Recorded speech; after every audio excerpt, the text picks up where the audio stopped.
Hi Colleen, Sid McBride here again, and this is my video to show the trot, canter, and a little bit of exercises for jumping position. And my student today is Denny, and she is riding Juice, a 22-year-old Dutch warm blood gelding. All liabilities and waivers and releases have been signed and taken care of. The facility is very nice, safe, secure place. I've done a check on Denny's attire. She's wearing proper boots, pants, her shirt's tucked in. She's got a helmet that's approved by the standards of the United States, and it is properly fitting, and she's got gloves on. Also, I've done a gear check on Juice. His boots are fitting properly. He's in a snaffle bridle bit. Nose band is loose. I can easily stick 2 fingers in there. The saddle. This is a Pirelli Fluidity dressage saddle. And when there's not a rider on there, the cantle is 2 inches higher. But we notice when the rider gets on, it's not quite that way. So we do need to work on some shimming. He is in a Pirelli pad with really nice pockets for shim, so we're going to work on that. I've checked the stirrup leathers both sides, and we have already set the stirrups properly for Denny. Juice is warmed up. We warmed him up on the ground, and we always look for the 3 things before anybody gets on: that he is calm, connected, and responsive. And that he is. Well, maybe a little lacking in the responsive, but that's because he's a left brain introvert.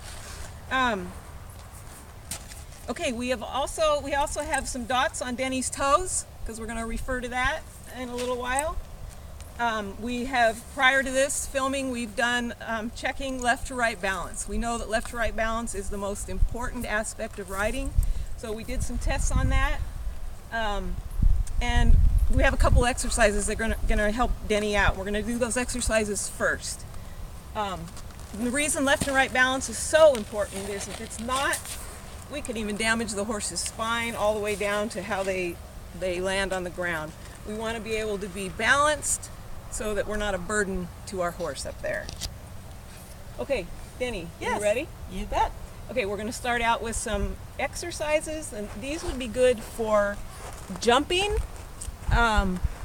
but they're good for balance for any rider. So I want you to go out and track to the right.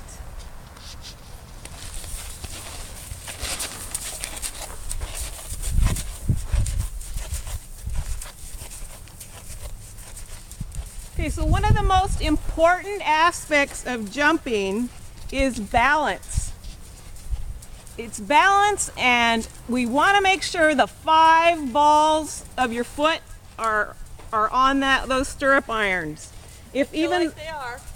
Okay, great. If even one is not placed perfectly on the stirrup iron, that's going to affect your upper body and throw you out of balance. So, Denny, we're not going to be jumping today, but I have seen you canter. I know you're confident in the canter. You have really good balance. So I would say if you wanted to start jumping, you could. These exercises that we're going to do today are going to help you with that. A rider should never jump unless they can consistently keep those heels down, toes forward, and have good balance. You are riding in a dressage saddle, but there's no reason that you couldn't jump up to like 2 feet in that type of saddle. Okay, so I want you to just glance down at that right foot and see if you can just barely see that dot. Yes, I can. Okay, and when you're tracking to the right like this, your right foot is going to be a little bit more forward, but it's really important to keep the stirrup iron on all 5 balls of the foot and the toes forward and the heel down. Okay, this first exercise we're going to do is the #1 exercise to improve your balance. Okay. And I want you to have a little bit of contact, just in case he trips or something. You can do this up and down hills, so just always remember to have a little bit of contact. And then I want you to stand straight up in your stirrups. Good, now this is gonna open these hip flexors. He's pooping. We'll let him poop and we'll talk about this for a minute. I actually want you to feel, remember the old game, the limbo? Mm-hmm. Okay, I want you to almost feel like you're doing that and really stretch these hip flexors. He's done.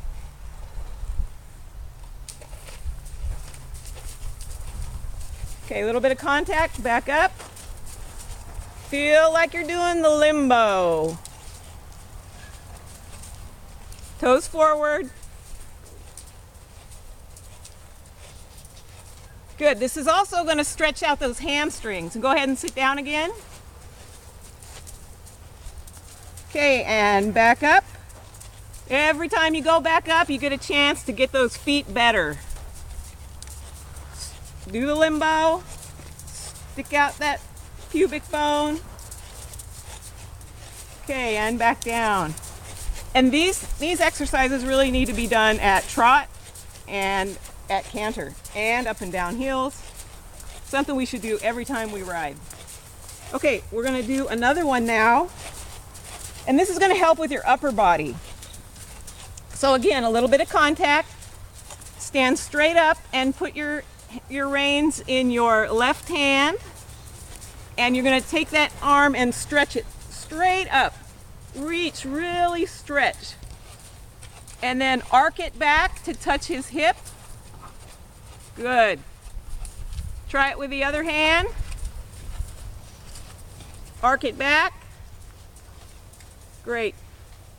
And you can sit back down. This exercise really very quickly will correct any problems that you might have with your upper body. Okay, we're going to do one more. And this is back to your feet. You're going to stand up again. And this one, just a caution, I want you to really make sure that your toes are forward because you're going to bend your knee up towards his hip. There. And back down. And toe forward. Nice. And do the other side. Great. Okay, go ahead and sit down, Danny. That's all we're going to show on that today. But that, you can think of, that's a friendly game for your horse. If you got into trouble, heaven forbid, jumping and your legs were swinging around, at least your horse isn't going to react. And you can do that really quick. Stand up, bend knee, sit down. You can do both at the same time. A great exercise. Okay, shall we go on to show some trot? Sure. All right. Why don't you change direction? Now the trot is a 2-beat gait. It does have a moment of suspension, and the horse moves his legs in diagonal pairs. So, Denny, you're an experienced rider. You know your posting diagonals, so I thought it would be appropriate for us to try this little trick to see if you can get the proper posting diagonal right off the bat. So, I'm going to call out when his right foreleg is hitting the ground. And I want you to think in your mind that that's when you're going to sit. So I'm going to call that out for 4 or 5 strides. You get in your mind, sit, sit. That'll mean that you're in time with that right 4. Then when you're ready, shorten your reins. We always shorten our reins before we ask for the trot. That's because the horse's head is closer to you. And you'll be on the correct posting diagonal. Ready to give it a try? Sure. Okay. Right 4, right 4, right 4, right 4, right 4, right 4, right 4. Okay, you had a little bounce there and you changed it. So sit and change your posting diagonal. Keep going. You did start out correctly, but then you bobbled and you got on the wrong one. Okay, change your posting diagonal. Change it again. Sit for 1 beat. Sit for 1 beat. There you go. All right.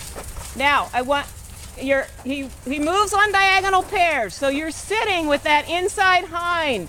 And when you sit, I want you to think that you're politely squashing that inside hind. Politely squashing. Keep your thumbs on top, toes forward.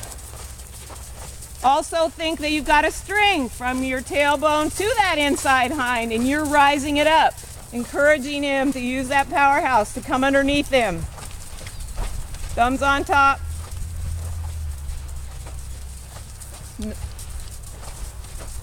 Toes forward. Good. Now let's do a downward transition to walk, starting with toes forward, eyes, nose. All right, Denny knows that one. Nice. Okay, as you practice that, you yourself actually can glance down and see when that right fore is hitting the ground. I wanted to start out with me calling it to you, because we all know that glancing down is going to put that horse on the forehand. So, and ultimately someday you would just be able to do it with feel. Okay, ready to show some canter? Sure. All right. Now the canter is a 3-beat gait with a moment of suspension. You want to have nice elastic elbows. Your hands are going to move in the canter as well as the walk. Hands are still in the trot. Elbows move actually in all three. You want to carry your hands steady and low, close together with thumbs no wider than the bit. And your thumbs need to be the highest point of your hands, the heels the lowest point of your lower body. Okay, and for the canter, I want you to engage your core. Keep your elbows in. And there's some tricks you can use to get the correct lead. You're going to be asking for a left lead canter. Your inside leg is going to really be way more forward than you might think. You want to ask for a little bit of flexion. And remember, a good way to remember flexion is F is for flexion and F is for the front of the horse. Where B is for bend the back of the horse or behind the shoulder or the barrel. Flexion should never be more than 4 fingers in between the rein and the horse's neck. We see a lot of people way overdoing flexion. Then you can kind of think that you're going to kiss into his left ear.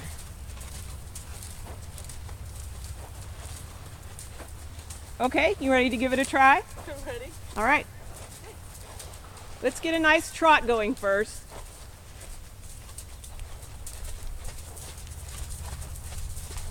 Okay, change your posting diagonal. There you go.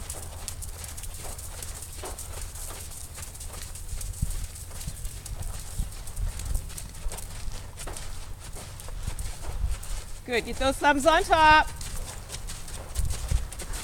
Sit up a little bit taller. Good, you want to allow that head nod. The horse is going to nod over the leading leg. That's a big clue on what lead you're on. More head nod you have, the more tracking up he's going to be doing. So allow the head nod. Toes forward, thumbs on top. Good. Good, I think that was really nice. Okay, Colleen, we showed the canter, the trot, and some really good exercises for jumping position. I thank Denny and Juice, and I thank you very much for your time.